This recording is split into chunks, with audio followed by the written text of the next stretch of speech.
இந்த நாலாவது காரணி தான் ஒரு எழுச்சி ஏற்படும்.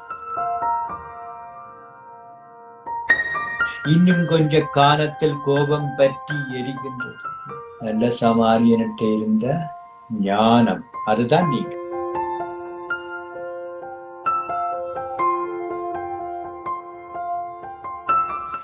யெகோசுவா அனுஷியன் ஊழியங்கள் வழங்கும் பொருளியல் எழுச்சி கற்கை நெறியின் 2வது வகுப்பிற்கு உங்களை அன்போடு வரவேற்கிறோம்.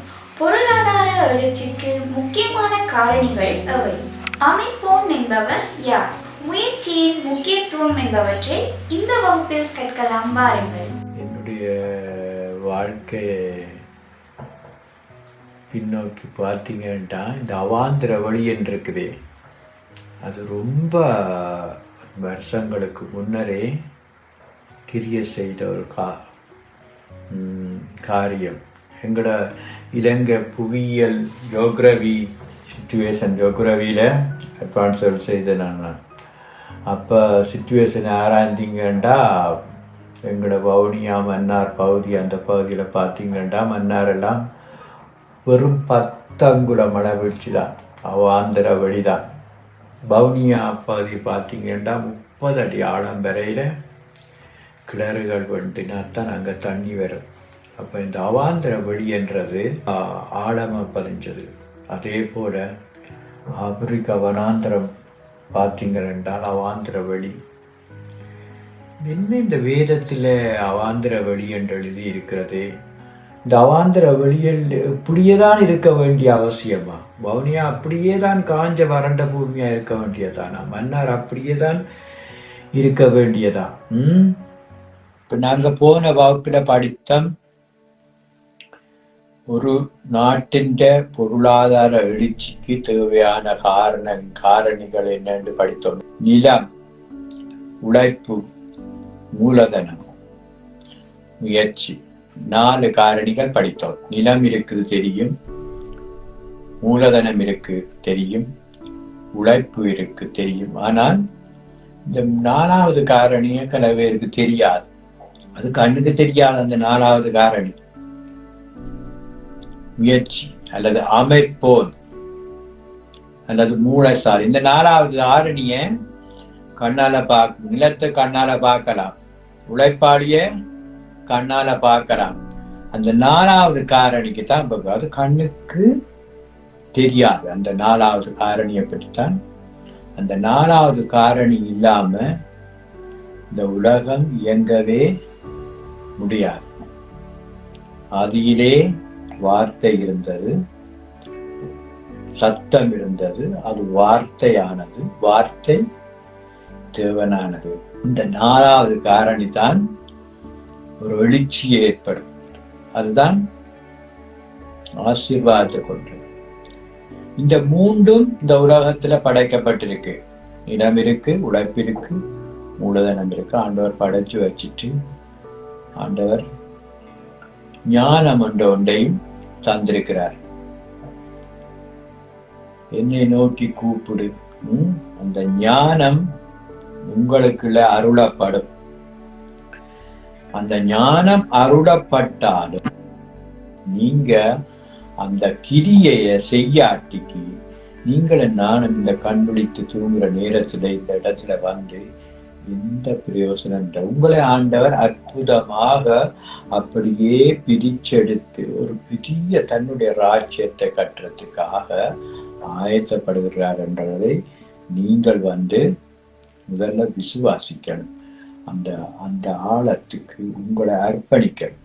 அந்த அவுட்லைன் இப்படி, இதுதான் எக்கனாமிக் என்றா, இதுதான் பிஸ்னஸ் மேனேஜ்மெண்ட் தான் ஸ்பெஷலிஸ்ட் என்றால் இதுதான் என்று நான் கற்றுக்கொண்டேன். அதை எனக்குள்ள ஒரு ஊற்றாக அப்படியே ஊத்த நெருப்பாக அது வேலை கிரிய செய்து கொண்டிருந்தபடியாத்தான் என்னுடைய சரித்திரத்தை நீங்கள் லண்டன்ல என்ன செய்தேன், சுவிஸ் வந்து என்ன செய்தேன், இப்போ நீல நிற மாணிக்க கற்கள் மூலம் என்ன செய்து கொண்டிருக்கிறேன்.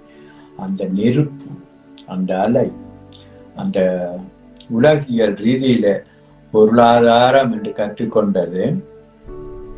பிறகு வேதம் என்ற நெருப்பு, 2 அக்கினியும் வேதம் என்ற அக்கினியும் கற்றுக்கொண்ட உடனே அதுக்கு பிறகுதான் தெரிஞ்சது, இந்த வேதத்தில இருந்து பிரித்தெடுக்கப்பட்டதான் இந்த பொருளாதாரம் என்றது. அந்த வெளிச்சம் எனக்கு வந்தது. நான் சொல்றேன், நீங்க 0 இருக்கலாம், அதை பற்றி பிரச்சனை. அதாவது பொருளாதார நிலையில 0 இருக்கலாம். நீங்க காசை சம்பாதிக்க என்ன வழியண்டு யோசிக்கிறத விட்டுட்டு முதல் புத்தியை சம்பாதி. அது அந்த ஞானம் வந்து வேண்டாம். 10 0 போட்டுட்டு அதுக்கு முன்னால 1 போடணும். போட்டாதான் அதுக்கு பெருமை. அந்த 1 தான் ஞானம். அந்த ஞானம் யார்? தேவன் உங்களுக்கு தருகிற ஞானம். சோ முயற்சியாளன், அமைப்பாளன், எக்கனாமிக் இன்றைக்கு வரையறைச்சு அந்த அமைப்பாளனை வச்சுதான் இன்றைக்கு உலக நாடுகள் எல்லாம் முன்னேறி கொண்டு போகுது. அமெரிக்கா 100 வருஷத்துல முன்னேறினது என்ன, சீனா கடந்த 25 வருஷத்துக்கு முன்னே இருந்த நிலை என்ன, இன்றைக்கு இருந்த நிலை என்ன, அதுக்கு என்ன நிலை? சீனா இன்றைக்கு திடீரென்ற வளர்ச்சி வளர்ந்ததுக்கு காரணம் என்ன? எக்கனாமிக் படிச்சவன் அதை செய்தான். எங்கட நாட்டுல எத்தனை பேர் எக்கானமி, எல்லாரும் அநேகம் பேர் பிகாம் ஆர்ட்ஸ் படிக்கிறது குறைவான வச்சுக்கொண்டு கொமர்ஸ் ஆவது படிப்பாங்க. நான் படிச்ச ஒருத்தருக்கும் அந்த ஞானம் அந்த படிச்ச ஞானத்தின்படி யாரும் கிரியை செய்வதில்லை. அந்த எக்கானமி படிச்சவன் லோகனுக்கிட்ட எக்கனாமிக்ஸ் படிச்சவர், எக்கனாமிக்ஸ் படிச்சா பொருளாதார எழுச்சிக்குரிய காரணிகள் அவ்வளவத்தையும் நீங்க ஒன்று கூட்டி சேர்க்கிற அந்த டேலண்ட் உங்களுக்கு இல்லைன்னு சொன்னா எக்கனாமிக் படிக்காத. அது வெக்கத்துக்குரிய காரணம். எங்கிட்ட காசு இல்லை, பணம் இல்லை, நாங்க என்ன எக்கனாமிக்க படிச்சா போல என்ன செய்யறேன்னு கேட்காது. உங்ககிட்ட இருக்க வேண்டியது ஒரே ஒரு தேவன் தந்த உண்மைத்துவம், ஞானம். அது மட்டும் இருந்தால் போதும். மற்றது எல்லா காரணிகளையும் ஒன்று சேர்க்கலாம். ஒருத்தன் ஏழையாய் பிறக்கிறது அவனுடைய குற்றம் இல்லை, ஆனால் ஏழையாகவே இருப்பது அவரவருடைய குற்றம். இதை இன்னைக்கு இந்த வார்த்தையை நீங்க பதிவு செய்யுங்க. நீங்க எடுக்கிற ஒவ்வொரு ஸ்டெப் உங்களுக்குள்ள அந்த அமைப்பு வந்தாகணும். அந்த இயேசு கிறிஸ்து எத்தனை பொருளாதார தத்துவங்களை சொல்லியிருக்கிறார். தாளந்துகள் கதை, அவருடைய கதைகள் எல்லாத்தையும் உபமானங்கள்னா அவர் ஒரு மிகப்பெரிய எக்கனாமிக் ஸ்பெஷலிஸ்ட், பொருளாதாரத்துக்குரிய ஸ்பெஷலிஸ்ட், ஆசீர்வாதத்துக்குரிய ஸ்பெஷலிஸ்ட் தந்தை என்றது. தாளந்து கதை எடுங்க, எக்கனாமிக். லேவாதேவிக்காரரிடத்துல உன் காசை விட்டு வச்சேன்னு சொன்னாரு, அது எக்கனாமிக். அதான மெத்தையை திறந்து காட்டினேன். மெத்தைக்கு கீழே உங்களோட வீடுகள்ல ஒரு 10,000 ரூபாய் நீங்க தேவை இல்லைன்னு சொல்லி வச்சிருந்தா உங்களோட வீட்டுக்கு வச்சிருக்காது. அது சட்டப்படி இந்த நாட்டுக்கு செய்கிற துரோகம். நீங்க கொண்டே யாருக்கும் கொடுக்க தேவையில்லை, உங்களோட வங்கியில கொண்டே போட்டு.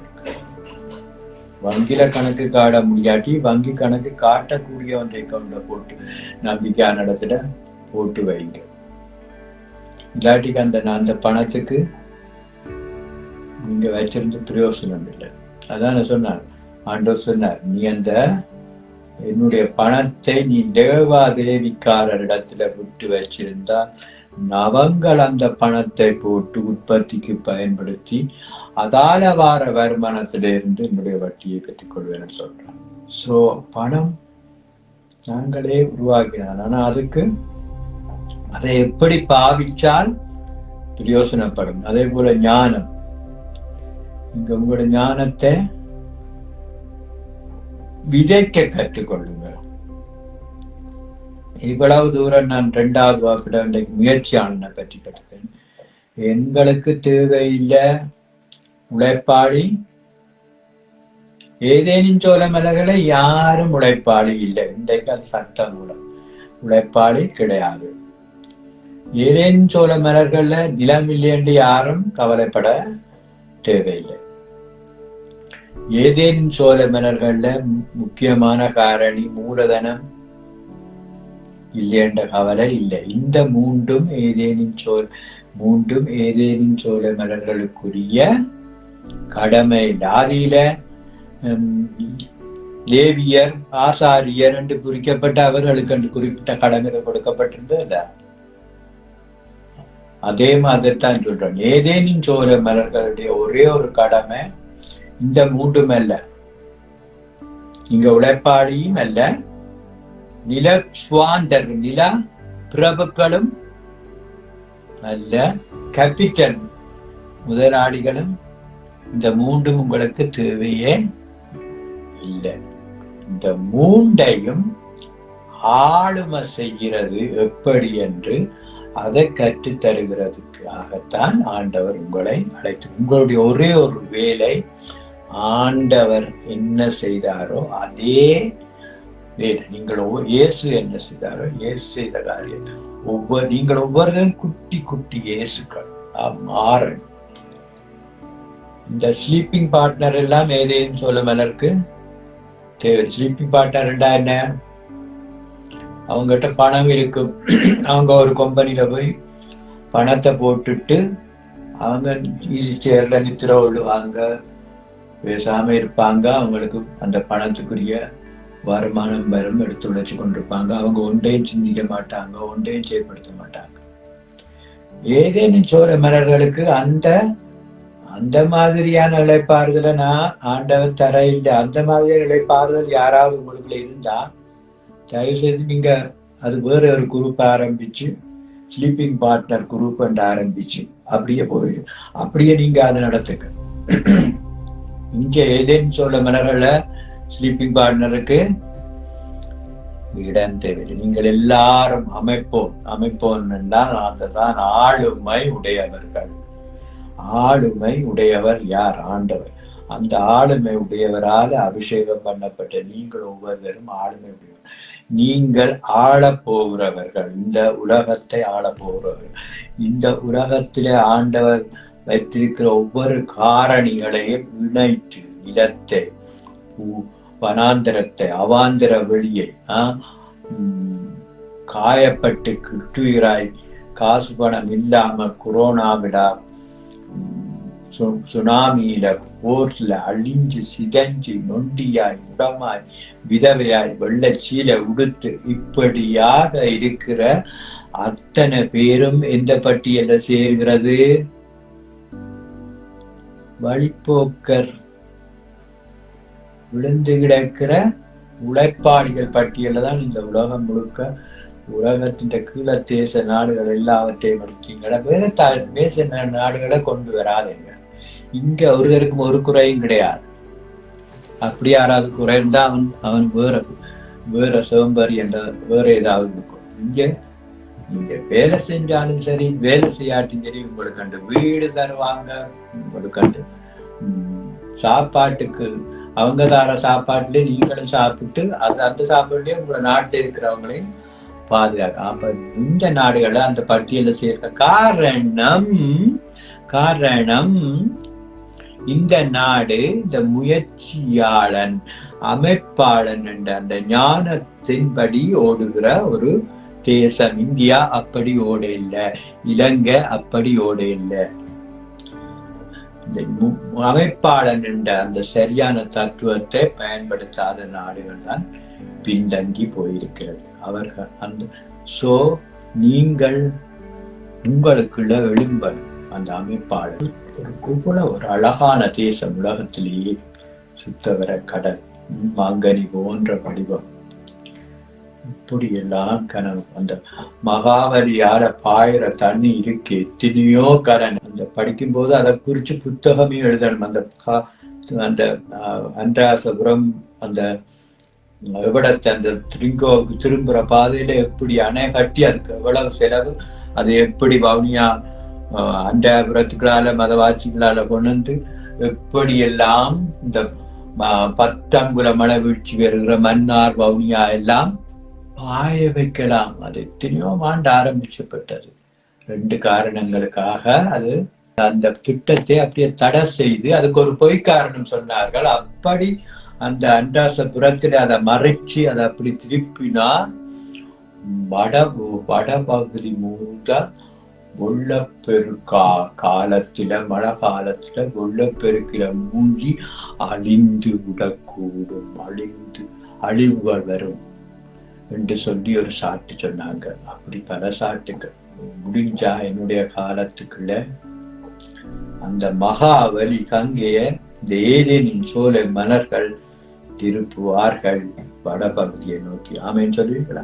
அதுக்கு எத்தனை கோடி மில்லியன் வருமோ அது உங்களால ஸ்தாபிக்க முடியும். அப்ப கொஞ்சம் குறுகின வட்டத்துல உங்களுடைய வீடு, உங்களுடைய தங்கையுடைய திருமணம், உங்க பிள்ளைகள் எதிர்காலம், இது எல்லாத்தையும் விட்டுட்டு வெளியில வாங்க. அந்த மகாவலியை பற்றி யோசிங்க, மகாவலி கங்கையை திருப்புறதை பற்றி யோசிங்க. நைல் நதியை எப்படி ஆப்பிரிக்கா அவாந்தர வழியில பாய வைக்கிறதுன்றதை யோசிங்க. நீங்க போய் ஆப்பிரிக்காவை அபிவிருத்தி செய்ய வேணும்டா சாமி கும்பிடு போட்டு வரவேற்பாங்க. எங்களை விட மோசமாக சோமாலியாவில வயிறு ஒட்டி போய் சாப்பாடு இல்லாம மறிக்கிறவர்கள் எத்தனை பேர் உலக நாடுகள் பார்த்து கொண்டு. ஒன்னும் தேவையில்லை. அந்த அமைப்பும் சரியா இருந்த அந்த நாடு ஆப்பிரிக்கா அந்த அவாந்திர வழியில தேவதாரு விருட்சங்கள் மலரும். 10 அங்குல மழை வீழ்ச்சி பெறுகிற மன்னார் பிரதேசத்துல அப்படியே மாஞ்சோலைகள் என்ன, தென்னஞ்சோலைகள் என்ன, தோடைகள் என்ன, எத்தனை அருமை இனிமையான கனி எங்கட வறண்ட பிரதேசங்கள்ல வளரக்கும். எத்தனை விழாக்கனி என்ன அந்த மன்னார் பிரதேசம் முழுக்க அப்படி கற்பனை பண்ணி பாருங்க. சரி, மகாவலிய கொண்டு அங்கங்க ஓடுகிற சின்ன ஆறுகள் எத்தனை, நிலத்துக்கு கீழே இருக்கிற நீர் எத்தனை, ஒவ்வொரு குடியிருப்பாளருக்கும் ஒவ்வொரு கிணற வெட்டி ஒவ்வொரு பம்ப் செட்டை போட்டு ஒவ்வொரு அது 30 எங்கட பவுனியால 30 அடி ஆழத்துல தண்ணி வரும். மன்னார்ல இன்னும் போட மாட்டா, இன்னும் கொஞ்சம் ஆழமாக்குன்னா தண்ணி வந்தே ஆகும். நிலத்துக்குள்ள இருக்கிற ஊர் ஓடிக்கொண்டேதான் இருக்கிறது. வந்தேதான் ஆகும். பம்பை போட்டு அடிச்சா அது மேல வந்தேதான் ஆகும். அந்த 10 அங்குல மழை வீழ்ச்சி பெறுகிற மன்னார் பகுதியிலையும் வயல் 3 போகமும் வயல் செய்ய முடியும். அங்க செய்தோம். வவுனியால குருகுளம் 84 இன்றைக்குத்தான் இந்த மனோஸ் எப்படி என்னைக்காதைங்க 83ஆம் ஆண்டே அது பெரிய கதை. அதெல்லாம் சொன்ன போனா அந்த இப்படி ஒரு அந்த மூளை வேலை செய்தான். அவன் ஊர்ல இருக்கிற அந்த சிறியதாய ஆட்கள்கிட்ட போய் பதக்கம், சங்கிலி, காப்பு எல்லாம் நான் எல்லாம் உடைச்சு தருவன் என்று சொல்லி அந்த அவங்க தந்தாங்க படிக்கிற காலத்துல. அதெல்லாம் கொண்டு வந்து விட்டு 4-5 பெரிய பைப் போட்டு எங்களோட காணி நடுவால ஒரு ஆறு ஓடுது, பேராறு, இந்த நொச்சி மூட்டை பாலத்தால ஒரு ஆடு எங்களோட காணிக்குள்ள வருது. அதுல வச்சு அது இந்த வருஷம் 365 நாளும் தண்ணீர் பாயும். அதுல வச்சு என்னுடைய தாய் இன்றைக்கு லண்டன்ல 86 வயது இருக்கிறாள். அவ கூட வீராங்கனை நான் பார்த்ததில்லை. அதுல வச்சு அந்த களித்தரை அந்த காணிக்குள்ள 3 போகமும் ஒரு மாசம் 3 மாசத்துக்கு ஒரு கார் வரும். 3 போகம் நெல் செய்து காட்டினாங்க. இப்ப இல்லை, 84ஆம் ஆண்டு. இப்ப இதெல்லாம் நாங்க அங்க அப்படி யாருமே செய்தது கிடையாது. அதுக்கெல்லாம் காரணம் என்னன்னு சொன்னா ஞானம் வேலை செய்யணும். அப்ப எங்கள்கிட்டயோ ஒரு பெண்ணி காசு. ஆனா மனோஸ் என்ன செய்தான், படிக்கிற காலத்துல பிளான் பண்ண காணி அந்த அருமையான ஆறு ஓடிக்கொண்டிருக்குது. அந்த சித்தாரம் அருமையான கழித்தரை நெல் அப்படியே மணியா விளை, சும்மா வெட்டி அறுத்த அப்படியே நெல்மணி இருக்கு. புதுக்குளத்துல நிறைய கூலி ஆட்கள் இருக்கிறாங்க. ஒன்னும் இல்லை, மூலதனம் தான் இல்லை. மனோசைக்குள்ளே அந்த ஞானம் வந்தது. அமைப்போன் அவன் என்ன செய்தான்? போனான் துரியதாயிட்ட கெஞ்சி மன்றாடி. ஆனா அவர்கள் எப்படி நம்பி கொடுத்தார்கள்?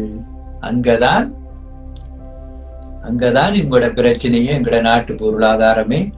இன்றைக்கு அமைப்போனை பற்றி சரியா விளங்கி கொள்ளுங்கள். அமைப்போன் யார்? ஆண்டவர். அவர் தந்த ஞானம் தான் நீங்க பண்ண போற அமைப்பு. அதுதான் உங்களை சீமானாக்க போகுது. ஆடுகள், திரளான ஆடுகள், அது ஆபிரகாமை குறிச்சிடும். திரளான ஆடுகள், மாடுகள். அந்த வசனங்களை பார்த்தீங்கன்னா தெரியும். அந்த காலத்துல நீர்நிலைகள் உள்ள இடங்கள்ல மந்தைகளை நடத்தி கொண்டு போய் செழிப்படைந்தார்கள் என்று பார்க்கிறோம். ஏசாயா தீர்க்கதரிசியில அந்த வசனம் இருக்கு. குடியிருப்பின் படி பாதைகளை திருத்துபவன் என்று பெயர் பெறுவார். எனக்கு மனசுல எப்பயோ பதிஞ்ச ஒரு வசனம். அதுக்கு 2 விதமான இதுல எடுக்கிறார். உன்னை பற்றி யாரும் புகழணும்டா எப்படி புகழணும்? குடியிருப்பின் படிபாதைகளை திருத்துபவன் என்ற பெயர் எடுக்கணும். அதுதாங்க உங்களுக்கு தரப்பட்ட பெயர். குடியிருப்பின் படிபாதைகளை திருத்துபவன் ஏசாயா தீர்க்கதரிசியில இருக்குது.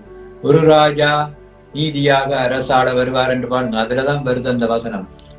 உங்களுக்கு உங்களோட பேர் புகழ, உங்களை ஒவ்வொருத்தரும் எப்படி புகழணும்னு சொன்னா, குடியிருப்பின் படிபாதைகளை திருத்துபவன். நீர்நிலைகள் உள்ள இடங்கள்ல போய் ஆடு மாடுகளை மேய்ச்சி பெறுகிறவர்கள். சோ இதுவரை சொன்னதுல என்ன விளங்குது? அந்த உன்னதத்துல இருக்கிற அந்த ஆள் உங்களுக்கு ஊற்றப்பட்டார். நீங்க என்ன செய்யணும்? ஆர்ப்பரித்து ஜெபிக்கணும். ஜெபித்து அந்த சமூகத்துல கேட்கணும். என்னுடைய நான் என்னை இதற்காக தெரிந்து கொண்டீர், நான் என்ன செய்ய வேண்டும், அவனுடைய விருப்பம் என்ன, அதுக்கு என்ன நான் அர்ப்பணிக்கிறேன் என்று கேட்டீங்கன்னா அவர் சொல்லுவார், போய் குடியிருக்கிற படிபாதைகளை திருத்தன்னு தான் சொல்லுவார். நீ போ எப்ப நீங்க திருப்பி கேட்க கூடாது. எனக்கு திக்குவே, நான் ஒன்றும் செய்யலாது, நான் போய் என்ன சொன்னா கேட்கவா போறாங்க அப்படியா சொல்லுவீங்க? நீ போக வேண்டியதான். அவர் பின்னாடியே வருவார். முன்னாடி ஸ்தம்பம், பின்னாடி. சோ முயற்சி இன்றைக்கு நாங்க பொருளியல் எழுச்சிக்கு தேவையான முக்கியமான காரணி பற்றி ஆராய்ந்து கொண்டிருக்கிறோம். இந்த உங்கள் நான் சொன்னேன், வேதத்துல ஆசாரியார்கள், லேவியர், மற்றது இன்னொரு சாரார் யார் யாருக்கு என்னென்ன கடமை என்று குறித்து கொடுத்தார்கள். ஆனா இந்த ஏதேனின் சோலை மலர்கள் ஒரே ஒரு பிரிவு என்ன, ஒரே ஒரு கடமை தான். இதுக்குள்ள வாரவங்களுக்கு ஒரே ஒரு கடமை தான். உங்களோட கடமை அமைக்கிறது மட்டும்தான். அதுக்கெல்லாம் எனக்கு ஞானம் இல்லை, எனக்கு இதெல்லாம் சரி வேற இல்லைன்னு சொன்னா பரவாயில்ல. நீங்க பக்கத்துல போய் இல்லையில நின்று கொண்டு பாருங்க. இல்லை நான் சொன்னேன் ஸ்லீப்பிங் பார்ட்னரா, இங்க ஸ்லீப்பிங் பார்ட்னரா இருக்கிறேன்டா கூட உங்கள்கிட்ட காசு வேணுமே. அப்படி இருக்கிறவங்க வேணுமெண்டா கிராமிய தரிசனத்துல முதலீடு செய்து போட்டு எங்கேயாவது போய் நல்ல காற்று வீசுற இடங்கள்ல ஈசி சேரை போட்டு காத்து வாங்கி கொண்டு இருக்கோம். ஏதேனும் சோழ மலர்களுக்கு அப்படியானவர்களுக்கு ஒரு பதவியும் இல்லை. லேவியர் என்றால் லேவியருக்குரிய வேலையை தான் செய்யணும். இங்க உங்களுக்கு தரப்பட்டது அமைப்போனா தான். நீங்க அமைப்போனா இருக்கலாம் என்றால் இந்த இதை நீங்க சேர்ந்து கொள்ளலாம். சும்மா வந்து தன்பாட்டை இருந்து போட்டு இதுக்குள்ள உள்ள சொல்லப்படுறதொன்றையும் கற்றுக்கொள்ளாம, வேதத்தை சொல்ற பாதைகளை சொல்லாம இருந்து போட்டு, நாளைக்கு வந்து எனக்கு ஒரு கஷ்டம் என்று கேட்டா கூட நாங்க ஒன்றும் செய்யலாம். ஆண்டவர் சொல்ல மாட்டார். நீங்க இதுக்குள்ள வர்றது என்னத்துக்கு இந்த இவ்வளவு கஷ்டப்பட்டு இவ்வளவு பாடங்கள் எல்லாத்தையும் சொல்லி தர்றேன். உங்களுக்கு அந்த ஞானம், அந்த மனோசை 83ஆம் ஆண்டு அந்த ஆத்த மறைச்சு 3 கோபம் செய்ய வச்சாங்க அந்த வீராங்கனை தாய். அவளும் 86 வயதிலே இப்போ தண்டை வேலை செய்து கொண்டு அந்த நேரம் செய்த உழைப்பு ஒரு வித வியாதி ஒன்றும் கிடையாது. நீங்கள் அப்படி ஒரு வீராங்கனைகளாக மாறணும். வரிஞ்சு கட்டி கொண்டு சேற்றில இறங்கி களிமண்ணை மிரியுங்கள், அரணான கோட்டையை கட்டி முடியுங்கள். சிதறடிக்கிறவன் முகத்துக்கு நேரா சீறிக்கொண்டு வருகிறான். இப்ப 2 வருஷமா சொல்லிக்கொண்டு சீறிக்கொண்டு வருகிறான். இன்னும் வரையிலேன்னு சொல்லுவீர்கள் ஆத்மா? சொன்னனே இல்லையா? 2.5-3 வருஷமா சொல்லிக் கொண்டிருக்கிறேன். சிதறடிக்கிறவன் முகத்துக்கு நேரா சீறிக்கொண்டு வருகிறான். அறையினை கெட்டியாய் கட்டி கொள்ளுங்கள், சேற்றில் இறங்கிய களிமண்ணை மிதியுங்கள், அரணான கோட்டையை கட்டி முடியுங்கள் என்று சொல்லிக் கொண்டே இருக்கிறேன். இன்னும் கொஞ்ச காலத்தில் கோபம் பற்றி எரிகின்றது. இன்னும் கொஞ்ச காலத்தில் கோபம் பற்றி எரிந்திடும் போதிலேங்கி. என்ன 3 வருஷம் 4 வருஷம் 5 வருஷம் 6 வருஷமா பாடிக்கொண்டிருக்கிறேன் திருவள்ளிய. கோபம் பற்றி எரிந்ததா இல்லையா? ஆஸ்திரேலியாவில கொஞ்ச நாள் எரிஞ்சது. டக்கண்ட ஒரு சின்ன சிக்னல் இருந்துச்சு. அப்புறம் அதுக்கு பிறகு ஏதோ ஒன்று நடந்தது. இப்ப உலகம் முழுக்க கோபம் பற்றி. அப்ப நீங்க அது என்ன கோபம் பற்றி எரிகிறதுக்கும் கொரோனாவுக்கும் என்ன சம்பந்தம் என்று கேட்பீங்களாகும். என்ன இல்ல தெரியாம அப்படித்தான் கேட்பீங்களா? அது என்ன கோபம் அங்கு பத்தி எரியுது? கொரோனாவே கோபம் தானே பற்றி எரியுது. உலகம் பற்றி கொரோனாக்கு நியூஸ் பற்றி எரிகிறது. 2-3 வருஷமா சொன்னேன். சேத்தில இறங்கி களிமண்ணை மிதியுங்க, அரணான கோட்டையை கட்டி முடியுங்க. களஞ்சிய சாலையை பற்றி கொரோனா வந்த பிறகு நாங்கள் தரிசனம் கண்டு சொன்னேன். யாராவது அப்படி சொன்னா நான் இன்றையோட பேசுவது நிப்பாடு. கொரோனா வர்றதுக்கு பிறகு நான் களஞ்சிய சாலைகளை பற்றி பேசிக் கொண்டிருந்தோம். நீ சொன்னபடியே அந்த பாடல்ல பாடினபடியே ஏன் தந்த வாழ்வதெங்கே அந்த பாடல் கொரோனா தொடங்குறதுக்கு முதலே அது பாடல் பாடி அனுப்பியிருந்தது. ரஜிகண்ணா செய்து வச்சிருந்தார். அதுக்கு பிறகுதான் கொரோனா வந்தது. அப்பதான் அவர் சொன்னார், சாட்சியா சொல்லி போட்டு இந்த பாடலை உடனே வெளியிடணும்னு சொன்னார்.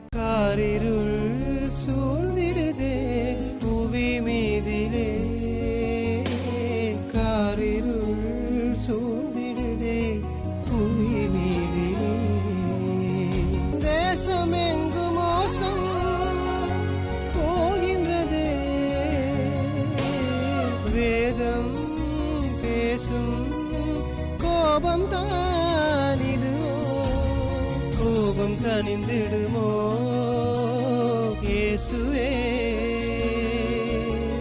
இது எல்லாத்தையும் நான் சொல்றதுக்கு காரணம் என்ன பற்றி ஒன்றுமே இல்லை. ஏதோ ஆண்டவர் உங்களை அழைச்சிருக்கிறார். அதை பற்றி நீங்க விசுவாசிக்கிறதுக்கு தான் சொல்லி காட்டுறேன், இதை குத்தி காட்டுறேன்னு சொல்லுவீங்க இல்லையா?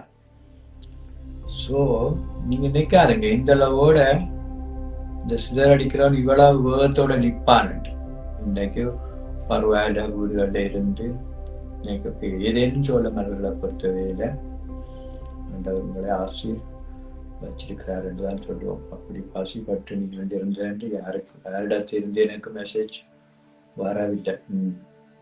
ஆனா எத்தனை பேர் அப்படி இருக்கிறார்கள் என்றது உங்களுக்கு தான் தெரியும். எனக்கும் அவ்வளவு தெரியல, கேள்விப்பட்டிருக்கேன். ஸோ இதுவரை இதை பற்றி பேசின அந்த முக்கிய பகுதியை விட்டு எங்கேயாவது விலகி போயிருக்கிறோம். இன்றைக்கு நாங்கள் முயற்சியாளன், எக்கனாமிக் முயற்சியாளன், அமைப்போன் என்றால் யார், முயற்சியாளன் என்றால் யார், அவனுடைய கடமைகள் என்ன, அதுக்கு மனோசிய உதாரணம் காட்டி சொல்லி இருக்கிறேன். எப்படி யோசிப்பட்ட அந்த 11 சகோதரர்களும் வந்து காலில் விழுந்தாங்க, அப்படி உங்கள் கால்களில் வந்து ஜனங்கள் விழப்போகிறார்கள். எழுதி வையுங்க. உங்களை சுற்றி இருக்கிற உங்களோட கால ஒவ்வொரு அப்ப நீங்க களஞ்சிய சாலைகளை இடித்து பெரிதாக கட்டி தானியங்களை எல்லாம் சேர்த்து ஃபார்ம்களை எல்லாம் உருவாக்கி வச்சிருக்க வேண்டியது. அதுதான் சொன்ன நரணான கோட்டையை கட்டி முடிக்கிற பொறுப்பு. அதுக்குத்தான் அமைப்போன்ற ஞானம் தேவை. அதை நீங்க இன்னைக்கு செய்யுங்க. ஒரு வார்த்தை உங்களை உறுத்தும் போது நீங்க உடனடியாக அந்த கிரியையில இறங்குகிறீர்களா இல்லையா? அவன் சத்திரக்காரன் விழுந்து நொந்து கிடக்கு, ரத்தம் சிந்தி கிடக்குறான், போய் தூக்குங்கன்னு நான் சொல்றேன். நீங்க இன்றைய வரைக்கும் தூக்கவே இல்லை. ரத்தமெல்லாம் ஓடி போயிட்டா அதுக்கப்புறம் ஒண்ணும் செய்யலாம். உடனே போய் தூக்குங்க, அடுத்த ஸ்டெப் எடுங்க. ஆகாயத்துல இருக்கிற பறக்கிற பருந்தை விட கையில இருக்கிற புறா மேல். யாருக்கு தெரியும் இந்த படம்? ஆகாய கோட்டை கட்டாது. இப்ப இன்னைக்கு இன்னைய நாள் கையில என்ன இருக்கு, அதை பாதுகாத்து அதை பிரயோசனப்படுத்தி 4 வருஷத்துக்கு பிறகு கொடி கட்டி பறக்கிறத பற்றி அது தேவைதான். அதுக்காக கையில இருக்கிற புறாவை விட்டு விடாது. இன்னைய நாள்ல இந்த செய்தியை கேட்டு ஆண்டவரை உங்களா நியமிச்சிருக்கிறார். நீங்க தான் அமைப்போர், நீங்க தான் முயற்சியாளர். காயப்பட்டிருக்கிறது வழியில இருக்கிற யாரோ இல்லை, நீங்களே காயப்பட்டிருக்கிறீங்க. உங்களோட உடல்ல, உங்களோட உதிரத்திலே, உங்களோட எதிர்காலத்திலேயே காயம் விழுந்திருக்கு. நாளைக்கு 2 வருஷத்துக்கு பிறகு என்ன நடக்க போகுதுன்ற காயம் விழுந்திருக்கு. அதுக்கு காயம் கட்ட புறப்படு. புத்திமதி எக்கனாமிக் இப்ப பட்டதாரியெல்லாம் எவ்வளவு பேர் டாய்லெட் கழுவுறார்கள், வேலை கிளீன் வேலைக்கு வந்திருக்கிறார்கள் இங்க வெளிநாட்டு. தெரியுமா அவங்களுக்கு? டாய்லெட் கிளீன் பண்ணித்தான் இந்த மனோ செய்யும் இன்னைக்குதான். காரணம் கிரியை செய்கிறத அன்றைக்கு படிச்சபடியே செய்ய பாருங்க. இல்லைன்னு சொன்னா உங்களுக்கு நீங்க உழைப்பாளி கிடையாது. நான் சொல்லிட்டேன், நீங்க நிலச்சுவாந்தரர்கள் கிடையாது, உழைப்பாளியும் கிடையாது, நிலப்பிரபுக்களும் கிடையாது. கேபிட்டல் வச்சிருக்கிற பெத்தைக்கு கீழே பணத்தை வச்சு கட்டி வச்சு கொண்டிருக்கிற மில்லியனரும் இந்த 3 பதவியும் உங்களுக்கு தரப்பட்ட ஒரு பகுதி. இப்படிப்பட்ட 3 பேரையும் ஒன்றிணைச்சு எழுச்சியை உருவாக்குறதுக்காக அழைக்கப்பட்டவர்கள் தான் நீங்கள். என் குடும்பம், என் சகோதரம், என் தங்கை, என் தங்கைன்ற படிப்பு, 4 வருஷத்துல என் தங்கைன்ற திருமணம், என் அண்ணா அந்த கல்யாணம், எல்லாத்தையும் தூக்கி போட்டுடுங்க. அது எல்லாத்தையும் மறந்துடுங்க. மகாவலி கங்கையை பற்றி நின்றுங்க. பத்தங்குல மலை வீழ்ச்சி வேற அவாந்திர வழியா இருக்கிற மன்னார் பிரதேசத்தை எப்படி தேவதாறு மலர் விருட்சத்தை மலர் என்று யோசிங்க. அமைப்போம். நீங்கள் எல்லாம் ஆண்டவர் எல்லாத்தையும் சொன்னார், எல்லாத்தையும் படைச்சிட்டு சொன்னார். அத்தனை ஆண்டு ஆளுமை செய்யத்தான் சொன்னாரு ஒழிய வறுமையில பட்டினி கிடக்க சொல்லல. இந்த நாட்டுல சண்டை வந்ததே இதுக்குத்தான். இல்லாமையில தானே சண்டை வருது, இல்லா கொடுமையில சண்டை வருது. இலங்கையில உள்ளது எல்லாருக்குமே போதும், முழு இலங்கைக்கும் போதும். யாரும் வந்து என்ன சூட் பண்ணாலும் பரவாயில்ல. 83% சிங்கள மக்கள், 13% தமிழ் மக்கள்.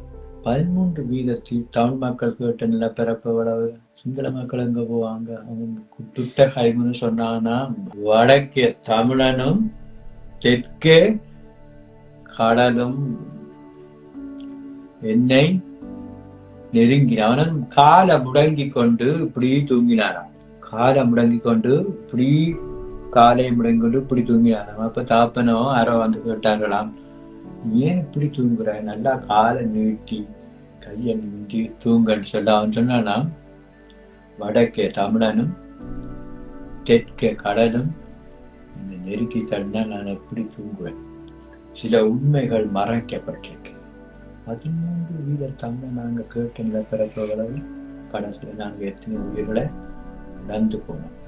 நான் ஏதோ ஒரு சப்ஜெக்ட் வந்தனால் இதுவும் பொருளாதாரோட சம்பந்தப்பட்டவர்கள சொல்றேன். இதே மாதிரி இந்த 13 வீத தமிழர்கள் சூழ்ச்சி எடுத்த மாதிரி 83 வீத சிங்கள மக்களும் கிளம்பினாங்கண்டா உங்கள்ட ஒரு ஈடாக்க மிஞ்ச முடியுமா? இதெல்லாம் ஒரு நினைப்புல இருக்கணும். வேணாம், சண்டை வேணாம். முழு இலங்கை நாங்கள் கிறிஸ்து ஏற்றுக்கொண்ட நாங்கள் எல்லாரும் ஒரே குடம், ஒரு தாய் பெற்ற பிள்ளைகள், சகோதரத்துவம் அடுத்து வரப்போது. நாங்கள் அதை சாட்சியாக நிரூபிப்போம், சரித்திரத்தை எழுதுவோம்.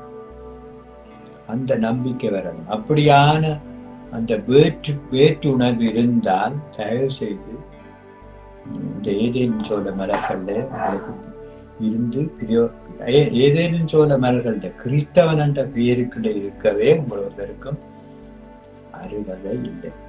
இன மத மொழி வேறுபாடு அவனே அதுக்கு நீங்க என்ன காரணம் சொன்னாலும் பரவாயில்ல. அவன் என்ன வெட்டி நான் கொத்தி நான் கொண்டான், எந்த காரணம் இருந்தாலும் பரவாயில்ல.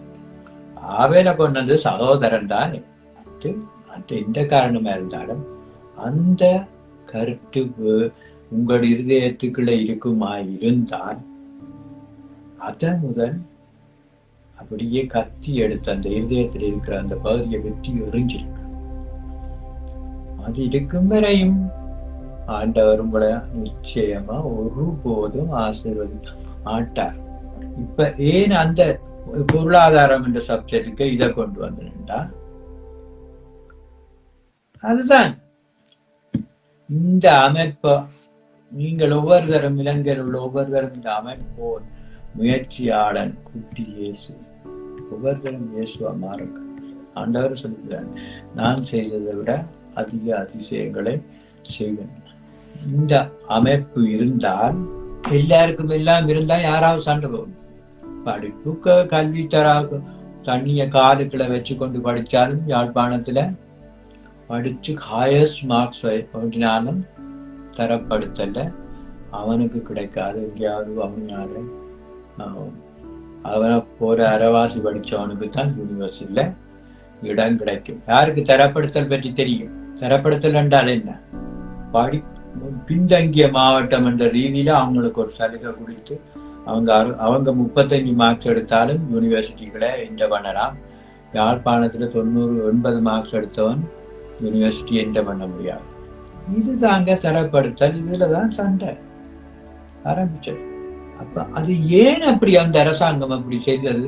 ஏன் அப்படி செய்தது? இல்லாம சரியான மூலசாலிகளை வச்சு முழு இலங்கையும் நாணயத்தை பொருளாதாரத்தை பெருக்கினா படிக்கிறாரோ நீதியா எல்லா மாவட்டங்களுக்கும் பின்தங்கிய மாவட்டங்களுக்கு முதல் வசதியை செய்து கொடு. யாழ்ப்பாணத்தில் படிக்கிறவங்களுக்கு வசதியை கேட்ட மாதிரி பின்தங்கிய மாவட்டங்களுக்கு வசதியை செய்து கொடுத்து பிறகு 2 பேற்ற புள்ளிகளையும் வச்சு யூனிவர்சிட்டியை கொடுக்கும். ஒன்றில் பின்தங்கிய மாவட்டத்தை உயர்த்தான், அவர்களுக்கு தராதரத்தை உயர்த்தணும். அல்லது நீ சொன்ன மாதிரி முழு பேரை சரி பின்தங்கிய மாவட்டங்களுக்கு கொடுத்து இங்கேயும் நல்லா பாஸ் பண்றவங்களுக்கு கொடுத்து படிப்பிக்கிற அளவுக்கு பொருளாதாரத்தை உயர்த்த. இங்க பாத்தீங்களா ஒரு போர் சண்டை எல்லாம் வந்து அமைப்போனுக்குள்ள வருவதா இல்லையா? முயற்சியாளனை பற்றி இதுக்கு மேல சொல்றதுக்கு இல்லை. நீங்கள் ஒவ்வொருத்தரும் இன்றைக்கு சட்ட மூலம் எழுதி போடுங்க. ஏதேனும் சோழ மலர்களுக்குரிய பதவி தெளிவாள்.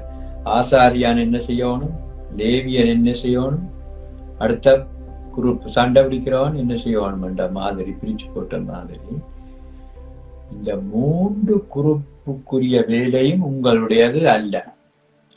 ஏதேனும் சோழ மலர்களுடைய ஒரே ஒரு கடமை தலையாய நீங்கள் அவ்வளவு பேரும் அமைப்போன் முயற்சியாளன். இதுக்கு நீங்கள் கைச்சாத்திட்டாத்தான் நீங்கள் இந்த ஏதேனும் சோழ மலர்கள்ல தொடர்ந்து இருக்கலாம். நாங்கள் இந்த அமைப்போன் என்ற பதவியை ஏற்றுக்கொள்ள மாட்டோம், இதை நாங்கள் செய்ய மாட்டோம், எங்களுக்கு அந்த தகுதி என்றவங்க உங்களை நாங்க புறம்பதில் நின்று பாருங்க.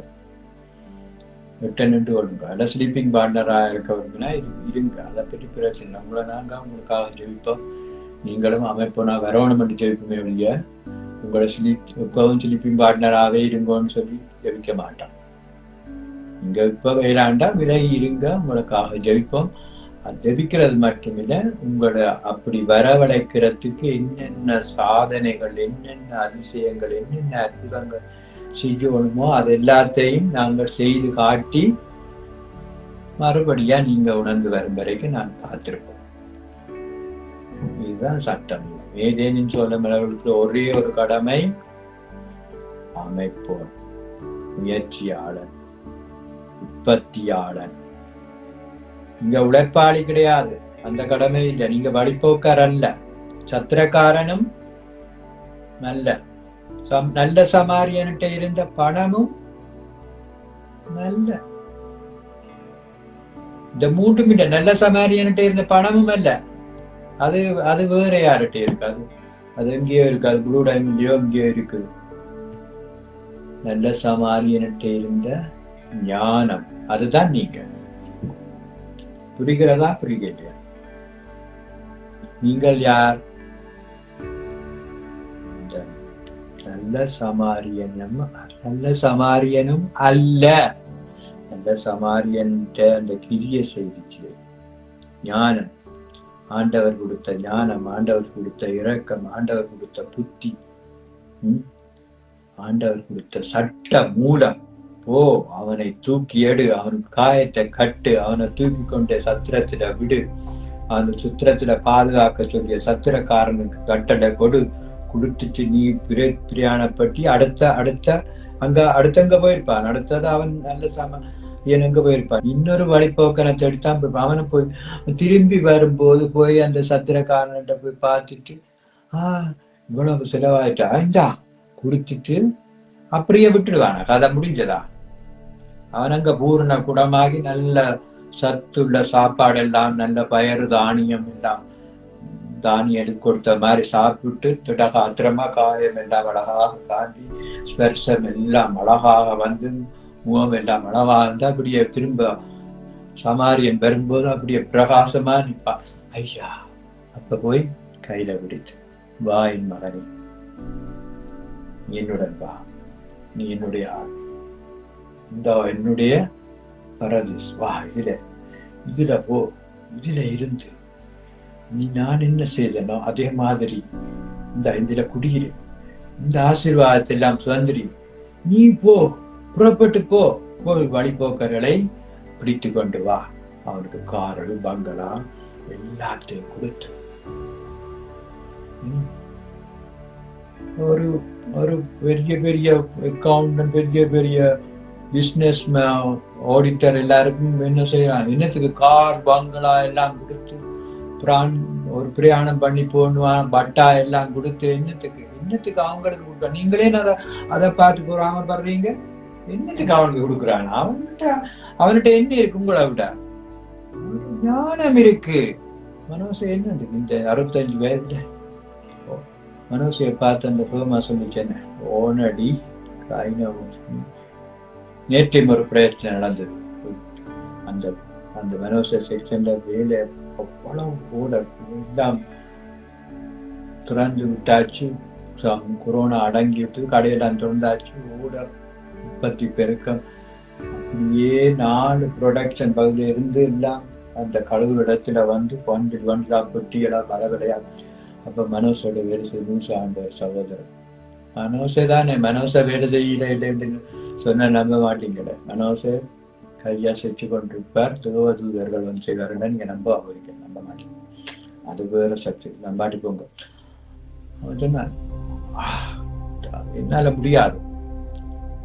5:45 முடிகிற வேலை 6-8 மணி ஆச்சு. நான் சொன்னேன், காலமே வந்த உடனே ஒரு ஜென்டில்மேன் கிடைச்சு 2வது 3வது செஃப் இருக்கணுமே, அவங்க என்ன செய்வாங்கன்னு சொன்னா, இந்த உண்மை நிலைமையில அந்த பெரிய அதிகாரிக்கு போக விடாம மறப்பாங்க. அப்படி இருக்கு. இந்த கடவுள் வரம் கொடுத்தாலும் பூசாரி வரம் கொடுக்க மாட்டான்னு சொல்லுவாங்க. அப்படி பெரிய அதிகாரிக்கு போகாம தங்களோட பேரை காப்பாற்றுற கோரம் இங்க என்ன கஷ்டம் இருக்கு, இங்க என்ன துன்பம் இருக்குன்றதை மேலதிகாரி கொண்டு போகாம மறைச்சு இந்த கீழே இருக்கிறவங்களோட போட்டு சித்திரவதை பண்ணுவாங்க. நான் சொல்லி போட்டு வந்தேன், நீ காலமே 8 மணிக்கு வாங்க, நேர அந்த பெரியவர் ஜென்டில்மேன் அவர்கிட்ட போய் உள்ளபடி சொல்லு, பயப்படாம போய் சொல்லிட்டு, நான் எனக்கு இன்றைக்கு நாளைக்கு லீவு, நான் வரமாட்டேன், நீ போய் சொல்லு. இதுதான் சிச்சுவேஷன். 5:45 வேலை முடிக்கலாது. இதுக்கு ஒரு சொல்யூஷனை கொண்டு வர சொல்லி கதைச்சிட்டு வா, நான் திங்கட்கிழமை வந்து அதுக்கு வழி சொல்றேன். இது என்னத்தை சொல்ல வந்த நான் ஓனடி கைனமூச்சு.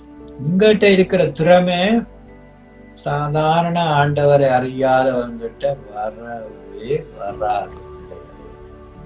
நீங்க அபிஷேகம் பண்ணப்பட்ட உங்களுக்குள்ள அசாத்திய திறமைகள், அசாத்திய வல்லமைகள் எல்லாம் ஆண்டவர் வச்சிருக்கிறார். நீங்க அதை அந்த திறவு போல எடுத்து பாவிக்கல, அவ்வளவுதான் நான் சொல்றேன். ஓனடி கைன உன்சண்டு உங்களை பற்றி சொல்லணும். யார் சொல்லணும்? ஆண்டவரே சொல்லுவார். எனக்கு பிரியமான சிநேகிதன். யாரை பற்றி சொன்னார்? ஆண்டவர். இந்த மாதிரி சிநேகிதன் எனக்கு கிடைக்காதுன்னு சொன்னார் இல்லையா ஆண்டவர். உங்களுக்குள்ள அப்படி ஒவ்வொருத்தரை பார்த்து சொல்லு.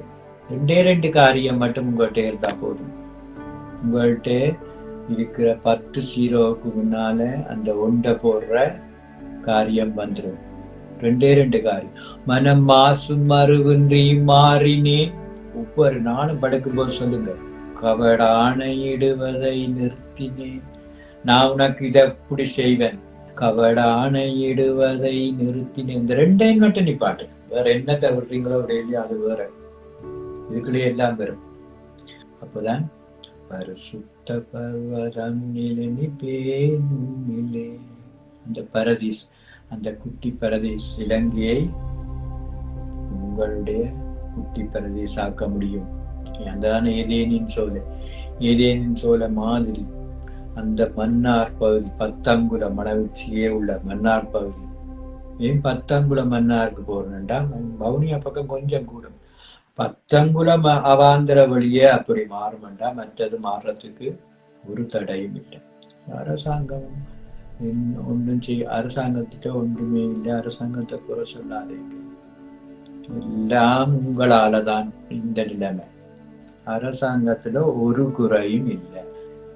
நாங்கள் எல்லாரும் மூளையற்றவர்களாக, திறமையற்றவர்களாக, ஞானமற்றவர்களாக போனதுதான் காரணம். அரசாங்கம் வந்து உங்கள்கிட்ட இருக்கிறதொன்றையும் பறிச்செடுக்கையும் இல்லை, களவெடுக்கையும் இல்லை.